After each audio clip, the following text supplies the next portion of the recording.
This is a re-recording because I had a technical issue with the first video, but I'll get a chance to make this one shorter. As I was saying, that in the first video, basically to recap, I've been a member of FitnessSF Oakland for 20 years. My membership was canceled for reasons that are not clear to me, and I want to emphasize, I don't want to be a member. But the bottom line is, I'm making this because black men have to talk and tell their stories. I'm doing this to clear my name, because there is a woman there in my case who claimed that I followed her around the gym when I did not. I had a friend come up, be my witness and say that wasn't the case at all. He was talking to me. We were talking about Mission Impossible Rogue Nation and Tom Cruise. And then prior to that, I had to actually retrace every little micro step that I made.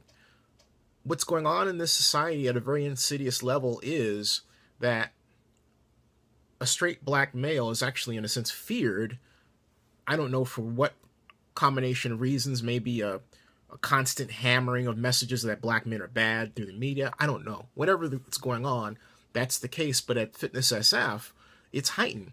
I applauded when FitnessSF became FitnessSF after it was Goals, because the Goals CEO at the time was giving money to anti-gay organizations.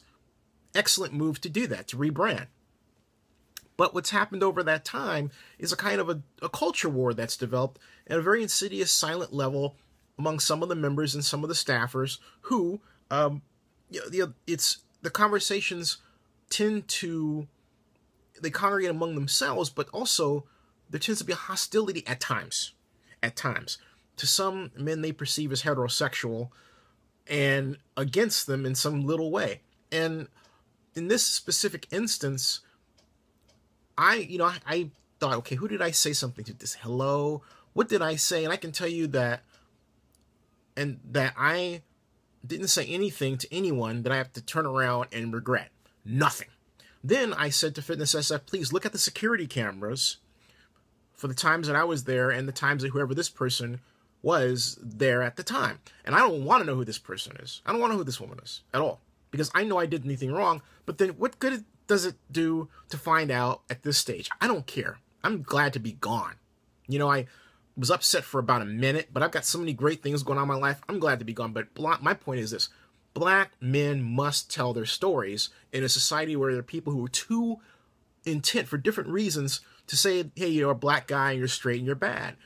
Now, did you realize, for example, that there's a study from Pepperdine that if you're a gay black man, you make more money than a straight black guy? In fact, your salary compensation is equivalent almost to a straight white guy. It's wild.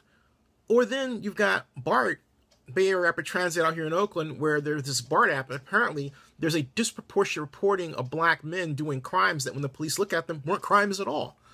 That's scary. It makes you just want to stay in the house and fear going out, because it's a minefield if you're going at FitnessSF.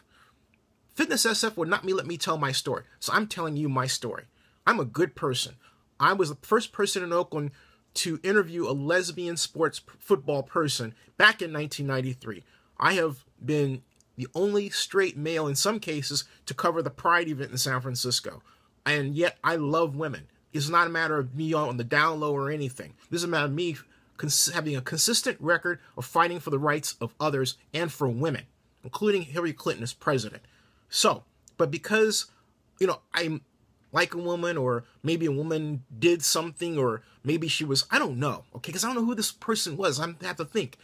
I don't know, because it's scary. It's really scary, and I don't want to say anything bad about that person here. I don't know, except, well, that something's wrong with that person. And so, okay, I am saying something bad about them. The bottom line is something's wrong, because it involves me, and I'm a good person, and to say that that person felt, that I was hovering around them, which means I had to be next to them all the time, I say this: check the security cameras. Wrong. No, wrong. Okay, I'm done with that. I don't want to go back there. But back to the main point. We have to do something to stop this culture war against straight black men. And this is not an attack on my gay brothers or my lesbian sisters. Not at all.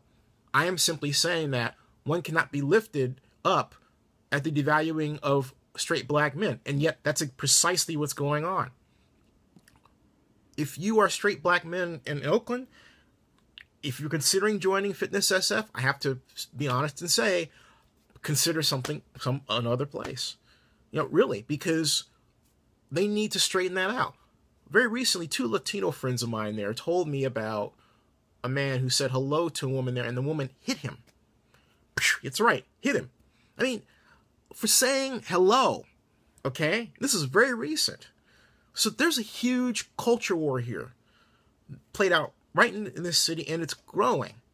And it's going to wind up, and as I told my friend, the general manager there at FitnessSF Oakland, I'll bet $100 I'm not the only black male that is treated in this way by whoever that person is. That person's got an issue.